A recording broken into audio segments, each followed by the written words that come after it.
I got diagnosed around my 16th birthday. My tics started when I was a toddler, I'm pretty sure. I asked my parents, like, when they saw their first signs of symptoms of me, and I think it was pretty much just, like, rubbing my face with my hands repeatedly. I went swimming one day, and they thought it was because of the chlorine, and I had a reaction. And then one tic that remained very consistent the past, I think, like, 13 years was blinking my eyes a lot. And whenever I went to see different doctors just for checkups, they all said it was allergies or it was excessive screen time, and that was something that was very repetitive and, like, reoccurring, so Oh, I didn't really think much of it.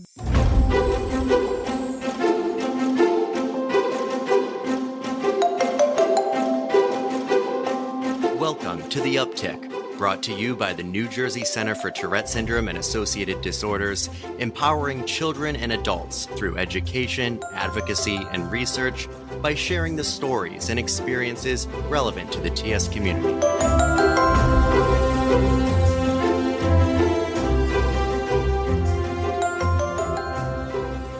welcome back to the Uptick. I'm here today with Sree Lakkamraju, a high school senior who will be a first year at NYU this fall.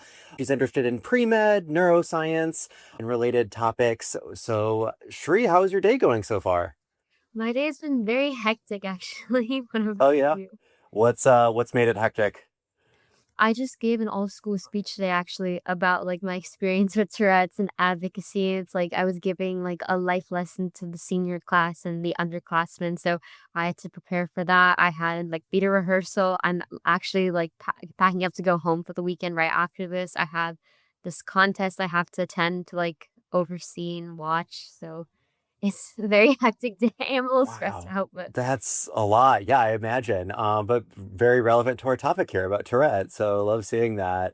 Now, one thing that caught my eye with your background and reading your profile, and there's a lot to chat about. You've been really active in NJCTS and your advocacy work and some like biomed research you've done.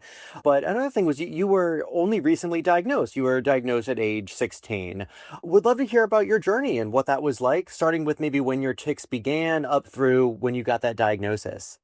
yeah, so I got diagnosed around my 16th birthday. My tics started when I was a toddler, I'm pretty sure. I asked my parents, like, when they saw their first signs of symptoms of me, and I think it was pretty much just, like, rubbing my face with my hands repeatedly. I went swimming one day, and they thought it was because of the chlorine, and I had a reaction. And then one tic that remained very consistent the past, I think, like, 13 years was blinking my eyes a lot. And whenever I went to see different doctors just for checkups, they all said it was allergies or it was excessive screen time, and that was something that was very repetitive and, like, reoccurring, so we just kinda wrote it off, and my parents would just ban me from, like, watching TV on the weekdays, so Oh, I didn't really think much of it, but I had a feeling that it was a bit more than that because other symptoms of tics were a bit more severe as I got into middle school, and I really started to notice, and other people started to notice too, and I could tell because they were coming up to me, and they came up to my parents too, so it was definitely a lot more serious than I guess you could say. what did you tell them when kids would come up to you before you had the diagnosis and they're like, "Why are you doing that with your eyes or with your face?" Like, what would you say? Because I think most of the time I was pretty oblivious. So, like, I think I remember this one time I was biking with my friends, and then this woman's neighbor, she stopped me in the middle of the sidewalk, and she, like, put her hands on her hips and was like, "Why are you blinking your eyes like that?" And I didn't know what to say because I was like 12 and I wanted to go back to playing outside with my friends. So I was like, "I'm just tired. I just had a long day and I need to go to sleep soon." That was my, like, pre-automated response every single time. And if it was with people at my school, usually they didn't say anything, but I remember, like, very vividly, like, this one person when I was walking in the hall, I had a very bad neck tic that day, and I, like, swung my head around, and if my friends noticed, some of them didn't say anything, or when they didn't notice, or they were just being nice, but this one guy walked by me, and he was he was, like, did a double take, and I was like, there's definitely something off, but usually kids won't before I got my diagnosis, they wouldn't say too much for me unless, like, "Oh, why are you blinking your eyes? Why are you blinking your eyes?" That was, like, my biggest tick. Got it. The eye blinking. Yeah, yeah. So then you eventually you did get the diagnosis. And who eventually diagnosed you? How did that finally come about? Yeah, I went to a neurologist. I think the timeline was a bit fuzzy because there were so many appointments that got stacked up eventually because my mom and my dad, they kept insisting, "You should see a neurologist, you should see a neurologist." I think they started realizing a bit more subtly that it was something else that wasn't what the doctors were saying.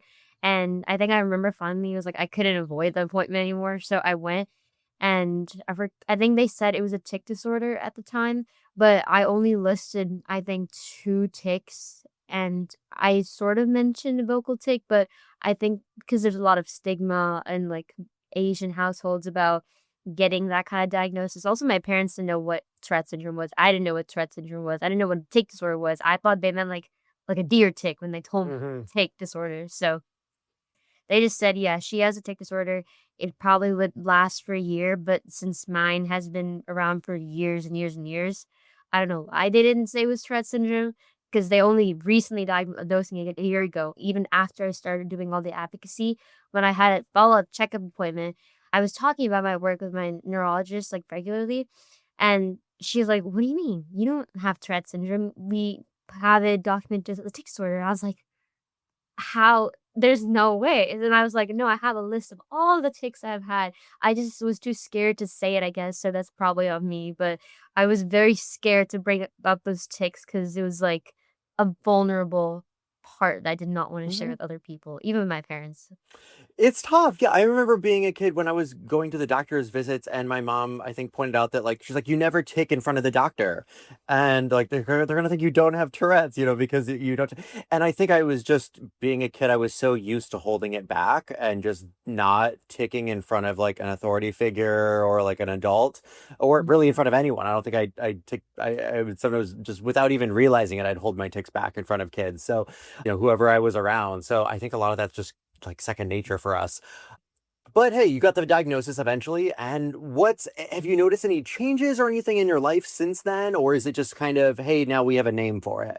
I remember, like, when I got a name for it, I wish I could remember my exact reaction at the moment, but just the overall feeling was a lot of clarity and relief. That's how I used it to describe to my dad. We talked about it a lot. I was like, "It feels so nice to put a name to something that's been bothering me." It's like a puzzle piece that you kinda got to fit together because I knew there was something off that I couldn't describe, like, just because, like, I mentioned takes that are like I know a lot of people are kind of sensitive about sometimes, like, sharing their takes with people because it can be a very personal thing, but some of the takes I had were definitely, like, very they escalate over time, so I was like, it's nice to know that there was a reason behind it and that I wasn't, like I thought I was crazy or something, so it was super helpful, I guess, with Yeah, definitely.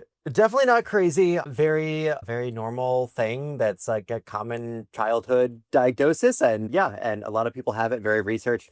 But I can understand, like, yeah, when you wouldn't know, you didn't know what you had, and it can feel kind of alienating and just like why? Why do I do these things? Like these twitches and stuff that no one else seems to do. Did you disclose after that to your friends and stuff at school? Not exactly because while I was still processing this whole thing internally by myself, I wasn't ready to share that with other people because I Hmm. still hadn't accepted completely. I think I mentioned that example to you last time we talked. It was about that teacher I had. Obviously, I'm not gonna name who it was, but when I was in high school, like before I transferred, she called out my tics in class. So, and I had like a lot of friends in that class as well and having all these students around in a very stressful environment. It was already a very stressful class, first of all. It was like it was hard. And then having her say that, and I feel like it was very unfiltered. I think it could have been handled a lot better, a lot more sensitive, because Hmm. clearly I think she knew something was not like it was something was off or there was something there, like disorder, but she called it out. I felt uncomfortable because I didn't know what to say. It was, like, a few days after I got my diagnosis, so I blanked out. I was like, "No, I'm never stressed out. It's fine, like, we don't have to talk about it." I just walked out, and it was after that, I just never really wanted to step in that classroom again. It was really Oh, bad. that's tough. No, it's tough to have those experiences where like you're kind of outed by it, or for it. I no, I definitely can relate to it, and also had some experiences of just teachers sort of telling other people behind my back that I had Tourette and like disclosing it to students, and I was like, I didn't tell you to say that or give you permission to say that, but that unfortunately does happen sometimes. And yeah, so eventually you got involved with NJCTS, and I would love to hear about that. How did all of that start? I started working with NJCTS and TAA all around the same time. I think that summer. So it was probably like 3, 4 months after. I think it was in May. I talked to an adult in my life who I think I forgot how the conversation came up, but I think he was just trying to get to know me a bit better. And I explained that I had had Tourette syndrome, and I again was still very new to understanding this whole thing. So I had not even like touched that. Like I hadn't talked to anyone about it. I hadn't done any research, like maybe like one Google search, like what is Tourette syndrome? And that's it. But he told me that it was my superpower. He definitely knows who he is, but it was my superpower. And I thought, that's actually like, he's crazy. He's so insane. Why would someone say that? How am I supposed to turn this thing into my superpower? He told me you should look up some resources or like communities you can get involved with. And he referenced me to Tourette Association of America and New Jersey Center for Tourette Syndrome. And thankfully, New Jersey has such a great community and support system. I don't know, like a lot of other states probably don't have that, but I was really lucky to find NJCTS. And then I kind of just like fell down a rabbit hole and I applied for like the youth ambassador position. I filled out all the forms and surveys for NJCTS. I applied to be on the youth council with the other kids and then to be an advocate and give presentations at schools, colleges, hospitals.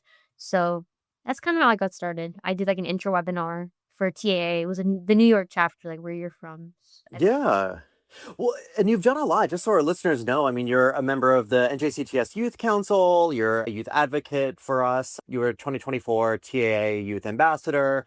So definitely a pretty robust, like, volunteering experience with this and advocacy work that you're doing. And it's incredible to see that just with your diagnosis being so recent. And I know you got started with some of this work a little before that, but it's great that you've been able to really own it, like, as your superpower. And I want to focus on that a little more. After the teacher made that comment to you, or the adult in your life that made that comment, have you since then like internalized it more or analyzed it more? Like, do you see your TS or your neurodiversity as a superpower? I definitely would because I think while there are definitely still struggles with the actual like physical aspects of Tourette syndrome, of course, like I still have really bad tics. I still have to ask like the nurse, can I please have like this class off? I really cannot focus. Like my vocal tics really bad. But at the same time, I've grown so much, like my personality and who I am as a person. Because I also that's when I started like I think applying to private schools. So my personality before and after, it seems kind of weird, like how you correlate the two. But for me, I noticed a very big difference in like how I spoke to people, how I came off like public speaking, communicating like my thoughts. Because I think the Tourette syndrome gave me a lot of clarity, a lot of confidence with who I was. So, like, I just kind of it was a whole shift for me. So having to like go out, do the volunteering by myself, figure out what I want to do. And also this is like junior year time when people are like doing college stuff and like you have Mhm. to kind of take charge of your own life. I just think that whole time, like I changed a lot as a person. That makes sense. So, and that's all only because of the Tourette syndrome diagnosis. Like I'm pretty sure there's no way this would have happened if it weren't for that because it was like Wow. That's wonderful that it's led to all of these like tangible benefits and just like your own kind of personal development and finding like strengths in yourself. I mean, definitely advocating is great, and not everyone yeah, can do that. I think there are types that just like that's not their way of contributing to the Tourette community or to, and that's fine too if people that don't like the public speaking aspect or whatnot. But I think for those who do that, it can be really really empowering. I mean, now let's talk about today. Now, so you gave a presentation to your sounds like a really big audience. Yeah, how did that go? it was good. Honestly, I was really proud of myself because a lot of stuff that I'm saying now, I referenced last year in a contest that I did at school. I talked about Tourette's and I got like first place in that. I was like, huh, thank you. Yeah, Like, yeah.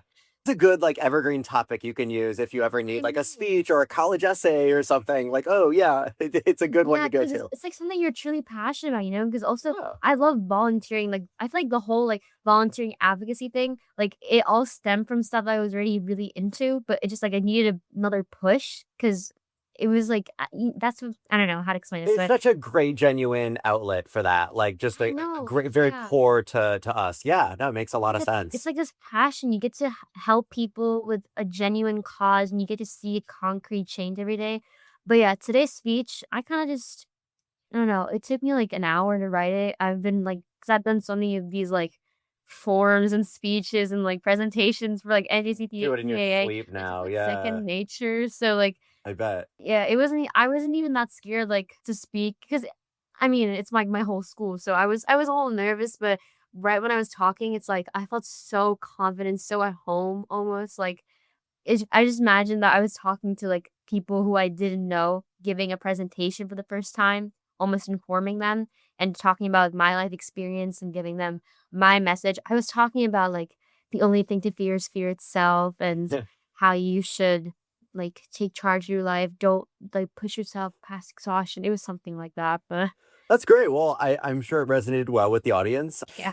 Now, when you started doing this work, the advocacy work, and particularly the public speaking around TS, was that a challenge at all, or did you just kind of fill those shoes relatively effortlessly? I don't think it was much of a challenge because, again, as I said, like, I also started applying for private schools around the time I started advocating. So that I had to do a lot of speaking for these interviews, a lot of talking and like kind of like connecting to different people. And just during that whole time, I think a lot of the skills I developed for presentations, I built myself. So I feel like it wasn't that hard of a transition. I really enjoy speaking. It feels very, again, empowering. It's fun too. It is. And you're very active in your high school. I know you're doing news, you're on the newspaper staff, you're a tour guide, and then you do lots of volunteering. Also, I know you've done fencing for 8 years now, and I'm very curious to hear about that. How did you begin fencing?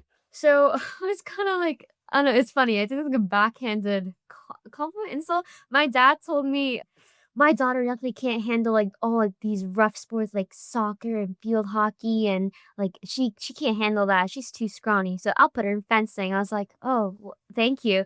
And I thought fencing was like, painting a fence. Like, well, I don't know what I'm getting Oh, okay, to. painting fences. Yeah, I mean that's a very literal way of taking it. That's fair But enough. I was Yeah, like 7. I was yeah. 7. Well, So yeah. Some of us don't know what that is. Huh. yeah, I really liked fencing at the time because my dad was super involved. He was really like always there for me. And also my tics were very present when I was like 7 to 9 or 10 years old. I it was like pretty much non-existent.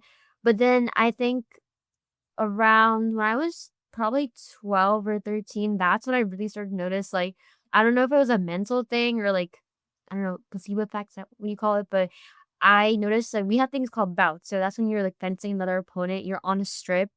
You have to be very in the moment, so, like obviously to hit them and get points, you Mm. know? And then I noticed that whenever I was like in training or practicing, like it's a very rigorous, like it's tiring, it's taxing. I would always look to the side or like I get distracted and like my tick, like I knew it was happening too. I was very aware of it. And this is kind of like in the time where I didn't know what Tourette syndrome was, and then I found out what it was. And my coach, he noticed and he didn't let it go unnoticed. And that's not his fault because he wanted to know like why is his fencer like getting distracted? He wants to help me, but I didn't want to tell people, because nobody there knew I had Tourette's. So whenever I was in a class with him, he'd stop and like demand I explain why I wasn't looking at him. So I didn't know what to say, and it was not very good for like that environment. And then eventually, when you actually had to go to competitions, you can't fence if you're like looking there because they're gonna hit Yeah, if you. you're You're gonna like distracted, they're gonna miss something. fall. Yeah. Yeah, I've also fallen a few times too. Like it's kind of dangerous at that point because like you're holding a sword and you're taking Wow. a lot on a strip. So yeah, I had to stop in sophomore year. It's really sad, but Oh, that's a bummer. I was hoping you'd tell me that like, oh, my tics disappear when I'm fencing. I'm so in the zone. I'm so focused. And a lot of, you get those activities where that happens, but not for everyone. I had a similar experience. I did track and field in middle school and I dropped out of that. I was trying to do hurdles and I had like some leg tics where I like slide my foot on the ground. Yeah, it killed my time. It was awful because would like trip myself, or just like at the very least, it's going to delay me because all my leg ticks. And eventually got to the point where I was like, you know what, I've got other activities I enjoy. I'm not going to do this one, and so I left track and field. But that happens. I think it's a matter of finding, there's enough activities out there. You find what works for you. So are you still involved in fencing then, or are you more or less moved on to other things? Um, I mean, it's kind of like at my school, we don't have a fencing team, unfortunately. But the first thing when I got here, the first person I went to, I asked, like, do you have a fencing team? If you don't have a fencing team, can we please start a fencing team? Because, like, I was still determined to get back into fencing. Because also, I go to boarding school, so I can't go off campus, drive for like 2 hours a day, 3 hour practices 3 times a week. It's just not practical. But we have a fencing physical activity that I did in winter. It was an hour of fencing, maybe 3 times a week. We did some bouts. It definitely wasn't the same, of course, like in no way, shape, or form. I started missing my coach and like my friends from fencing a bunch, but it felt nice to at least kind of like hold my stuff, get to see my fencing bag be put to use again, and like, Mm. shake off all the dust. So it's nice, but I probably will do it again in college. I'll figure out something with my takes. I'll like meditate, do whatever I need to do, but I really want to start fencing again in college. So Makes sense. I mean, you'll be at New York University. There's no shortage of extracurricular activities at really any college, usually yeah. hundreds of student groups. So there's something for everyone. And actually, speaking of other activities that are out there, I know you were at Massachusetts General Hospital doing some bio research recently. Do you want to talk to us about that and how that all came about? Yes. So I did this program at my school called Advanced Research Symposium. It's summer signature program. So we have two. One is for science. One is for more like not freelance, but like creative humanities. Some people do volunteering, business. It's a bit more open ended. But the science one you're supposed to apply to in sophomore year. Obviously, I wasn't there in sophomore year, and it's a very rigid structure. Like you would have to spend 6 weeks on a college campus, work with a professor at a lab, and with all the coursework I was taking on as a junior, like getting used to the transition, field hockey after school, I was very stressed out already by myself. So I didn't want to, well, we decided not to put myself in that program. So I chose the more like open one, which is kind of hard because I was the only science student, I think, in that. So I had not a lot of structure and I needed that structure, which made the internship process extremely like arduous for me. So Mm. I had to send, I think, like dozens of emails to different professors, universities, asking there's like cold emails. Hey, I saw that you were doing this lab, and I spent a lot of time like Googling them and like finding all the research they did and like asking specific questions like, oh, do you know about like deep brain simulation? I thought this is really interesting. Can you please tell me about like this pacemaker? I was like, I had to do all this for 20 something Wow. Yeah. professors, and then I ended up getting a lot of responses. But the thing is with research, I think because funding is limited a lot sometimes, you don't always get the opportunities. And while they were very interested, a few professors, they just physically could not like have students. They can't take students in as Mm. interns. But luckily, I found Dr. Erica Greenberg at Massachusetts General, and she actually one of my friends who I met on the DC trip for TAA. He's actually like one of her patients. So we were on a Oh, wow. call one day, and I think we both brought this up, and I was like, "Oh my god, yeah, like we're interning with the same person." That's crazy because she only had Whoa. 3 interns. So I did some research there. Again, it was difficult. I can't say that it was this experience I'd like it to have been, but I did learn a lot. I learned about the research process with this librarian of the Harvard Catalyst Library, and then I went through some of the old students projects. I learned about different like studies, demographics, kind of did my own research there, did like a little summary presentation for her. And I organized Great. some of her OCD Tourette Syndrome slides because she's a presenter too.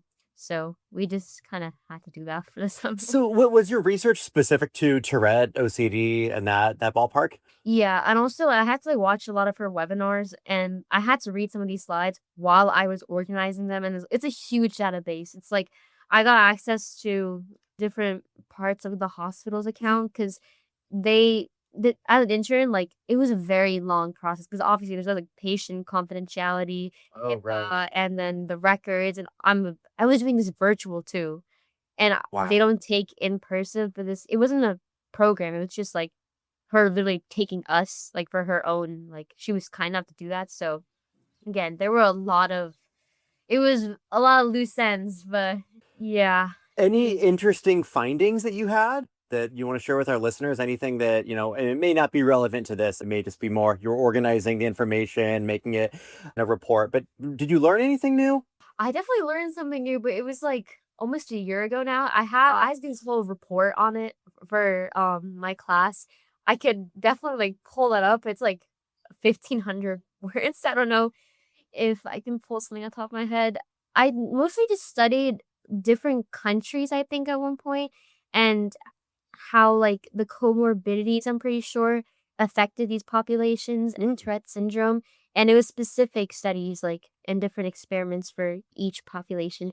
That's kind of like what I was doing. And I had to summarize these and make like a hypothetical experiment. It was, yeah. I wish I could give something more specific, but No, it all was a while good. ago. So now you've got college to look forward to. Well, I guess you got to get through the rest of high school here, but assuming that all goes well, we got another, month or two of it. What are you most looking forward to when college begins? I'm very excited to explore New York City because I've lived in the suburbs my whole life. And part of the reason why I chose NYU was because, like, knowing me, I'd probably stay inside my room for most of my college experience, hang out with my friends inside, watch a movie. And you can't really do that in New York. You have to go out and about, you have to explore, forge like your own path in the city. So it's like this is a good way for me to get outside the box, meet more people, expand my horizons. So I'm really excited to just see what NYC has to offer for It's me. great. I've been living here since 2016. It's a good city, always something new going on and, various neighborhoods to explore and stuff to do. So I definitely recommend it, but, I think everyone kind of finds their own path here and, find also a new friend group too, which can be a transition as well. How are you feeling about around that? Making new friends? For me, I think I was optimistic and excited when I started college. I think I was like, "Oh, this is cool. I get to like meet new people." And I like that. I was always kind of extroverted. But I could see that being also a challenge for some people and something that you dread. It's like, oh, I'm losing my support system that I've taken years to develop now and got to start from scratch. I'm leaving the state for college. What are your thoughts on that? So I was like talking to my friend about it the other day. I feel like now, because social media is such a big thing, people are obviously connecting like on Instagram and stuff. I already have like we have all these NYU pages and like people are posting on and looking for roommates. I got added to a group chat, like random NYU one, and people start talking. Are you guys going to like the student like admissions event? I was thinking, I'm not ready to socialize yet. I haven't even graduated high school. Like, can we calm down? I was so scared, but people like I know one of my friends from NJCTS. He actually like connected me to another NYU student. So I was like going back and forth, just talking like with them. So yeah, I've talked to other students online. We're kind of like getting into that rhythm, but also I have a gap semester. So I'm going January 2026. So I have like 7 months to enjoy my solitude and at home. So if Good. I immediately find a friend group, then that's great. If I don't, that's also fine because I'll have myself and I'll like slowly build that. So I think, yeah, support system wise, I feel like I have a pretty good one, even though like I won't see them all that often, but I'm also close to home. It's like an hour away, so I won't be far. Mhm. What was it like disclosing your Tourette to your friends once you got that diagnosis? How was that experience? It was funny because there were two vastly different experiences at my old school, my new school. At my old school, because sometimes, like, again, people don't really realize what they may say could be a bit hurtful. It's unintentional, of course. Like, my friends, Mhm. they would tease me about my takes, say, "Oh, that was so funny when you walked like that," or like when you were looking around, looks like you have so many like thoughts in your head. And then we were in a big friend group one day, I think, and I just said something. I was like, "Oh, you guys, by the way, I have like Tourette syndrome." And I told my best friend about this earlier, like on text, and I gave like a full rundown. And a lot of them were like very apologetic, like, "Oh, I'm sorry, I Oh. didn't know that." I was like, "It's okay, it's really okay." But they noticed for sure that I had tics, but here in my new school, I think I got it under control for the first few months. I think I was just a lot more calm. And I remember having a conversation with my roommate for the first time about it, or like one of my friends, and she was like, "I had no idea that's Tourette syndrome. Like I know what it is, And I know, like, I've seen people with tics. I know someone here who has tics, but I've never seen you, like, tic before. That's crazy. She's like, "Thank you for telling me this." So, no one here knew, I think, unless until I told them, like, during all these speeches and workshops that I helped run. But there, everybody kinda knew It's something. always peculiar because I get this too a lot. They're like, if I disclose to someone, or back when I would disclose to people who had known me for a while but just didn't know I had Tourette's, they're like surprised, and it's like to me, my Tourette's feels very like I don't know. I take a couple hundred times a day or so, like depending on the day, but like it feels like a decent enough, frequent enough thing where it's a part of my life. Like, how do you not notice it? But I don't know. There's also maybe people are being nice and maybe they just noticed something, or maybe they didn't. Maybe everyone's just focused on their own insecurities, their own just trying I to think too. their own thing, their own trying to get through the day, and yeah. So we're not always as hyper focused on others as we could just be focused on ourselves. I think a lot of people, but no, that's definitely something I've noticed. The interesting point you brought up around like humor, and people like your friends would be like, oh, we thought it was funny that you did that, like whatever thing. And there's a balance there. I feel like I've heard so many people with Tourette say that humor is the best medicine, and that like they've really embraced humor, and that they've integrated that their tics and and like into their sense of humor. And I think there can be something very empowering about it. There's also then the risk of like people, yeah, like thinking less of you, and like it's a source of making fun of you or that kind of thing because they're laughing at something you're doing. So I think it's a balance there, and it can be like a sensitive topic. Is that something that you have any thoughts on around like how you've integrated like your humor, what that how that comes up against your tics, or is this not really a thing? I don't want to force a theme here if one doesn't exist.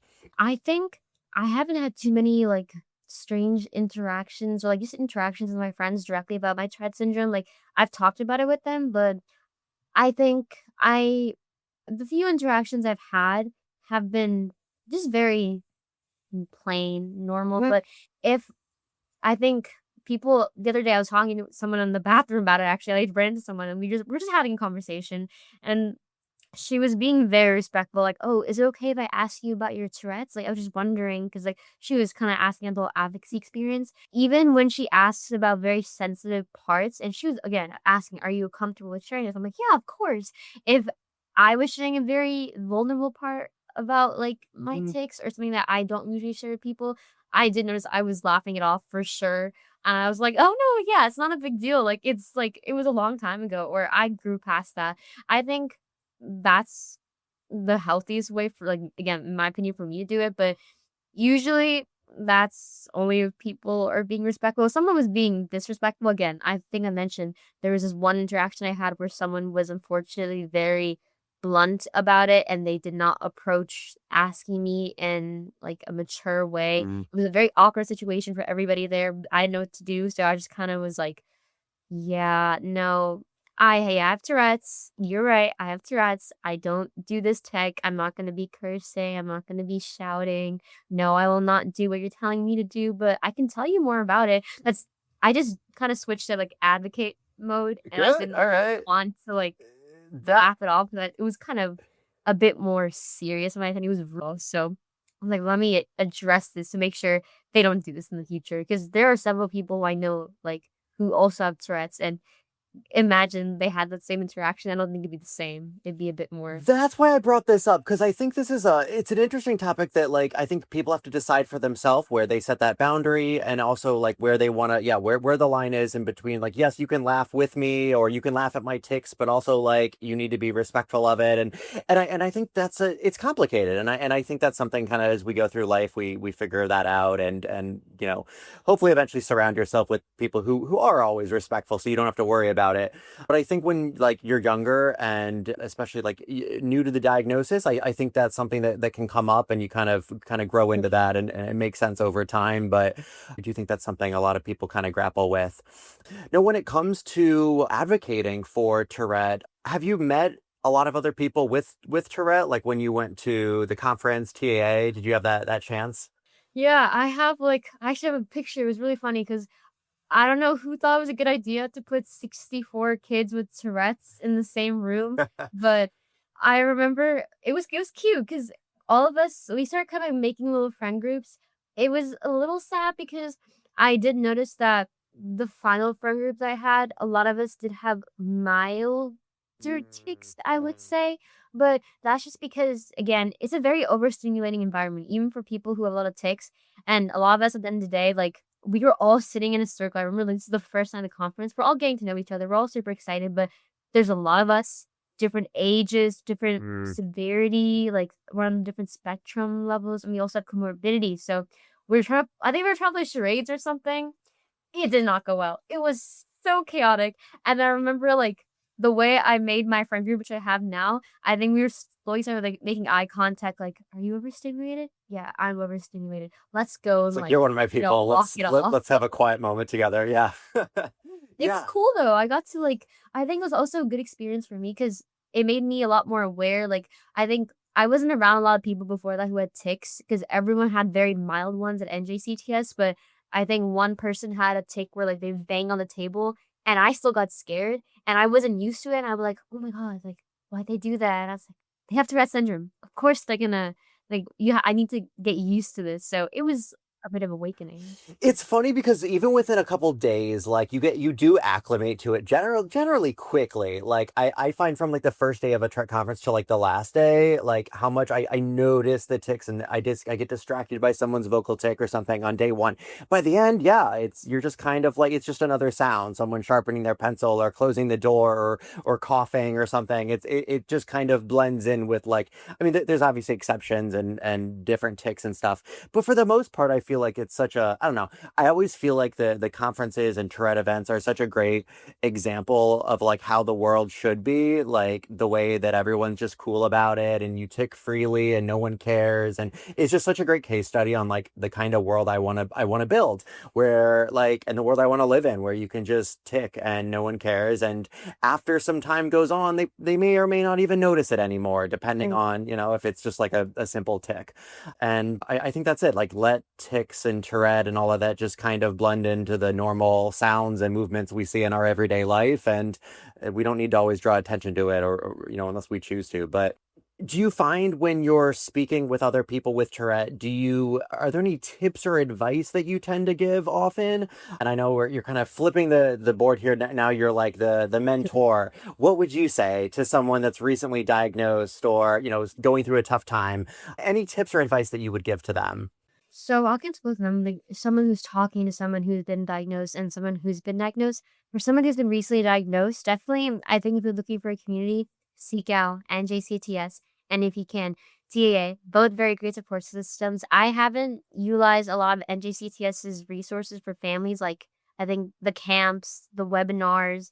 I've been to one or two, I think, but for someone who's new and if your family is trying to get involved, definitely go to those because a lot of it is accommodated by NJCTS. We're so fortunate to have that. So there's that.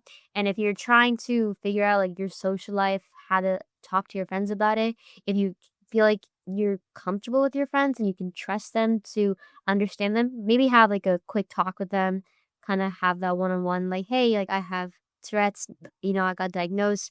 If this is how I feel comfortable with you responding to my tics, or like you can say this, or you can laugh with me, or just don't say anything at all, don't acknowledge it. I think it's important to have those conversations just to make sure it doesn't get in the way of anything. And then also make sure like you figure out your family dynamic, get the treatment you need, medication if you need first like an intervention with like CBIT therapy or habit reversal. That was what a lot of people use. I know it helped a lot of people, so that I recommend. Even though it didn't work. Did you? I was gonna ask. Did you do that? Have I a reversal or CVIT? Okay. You It didn't did have a. not help me, but I'm gonna have you on another episode if you're all right. I'm compiling sure. some guests to make an episode on CBIT, and we're finding some people that had a great success with it, and other people that it didn't work out so well with, and a dialogue. So great. We need people who it didn't work with because we have lots of people that loved it. So I might contact you about that. Just stay tuned. But all great advice. I think it's about like finding out what your needs are and then getting those met, and it starts with that diagnosis. And then from there, what do I need in the classroom? What do I need socially? What do I need at home? And yeah, making sure that you're supported, just not just with the Tourette's, but other co-occurring conditions that are going on. And also knowing that this is going to change and it's a dynamic thing, which is kind of, Okay. and that's okay. It's, you're going to be all right. It's not gonna, it's not something that you'll die from. We can really, I think there's a very different tone in going to like a Tourette syndrome conference versus going to like a cancer conference or something. Just like the vibe in the air is different. And I think, I think for us, it's a matter of finding ways to live productive, meaningful lives. And there's lots of ways to do that. And places like NJCTS can support you on it. So definitely. Sree, any other ideas, thoughts, last minute kind of burning pieces of advice you'd like to give?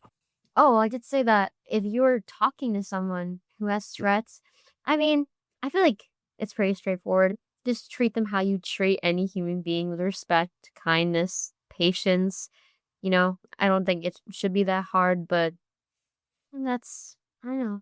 If you I'm not gonna tell everyone to go on this crazy, like, advocacy journey if that's not something they're into, but if you are interested in volunteering and speaking and educating others and even, like, pursuing something like this when you're older in college, like, kind of how I'm interested in it, and I know some other people I know are also interested in this, like neuroscience and stuff, I would definitely recommend it and giving it a shot because I think it's just nice to have like this focus or drive in your life because it kind of centered me a lot. Because, yeah, I was like doing my own things, going to school, like living my life. But I feel like this gave me a lot of fire. It was something that I was really Yeah. happy to be a part of. So I think I desperately needed something like that. And this came along. So it And also you part of me. So Yeah, it's core to who you are, and also you meet good people with it. There's a lot of great people in the community, and I've met a lot of wonderful friends of mine through this. So exactly. all of that as well. Sree, it's been great having you on the uptick. And I wish you the best of luck with your senior year of high school and when you're in New York City for college. So thanks so much for being here and Thank you.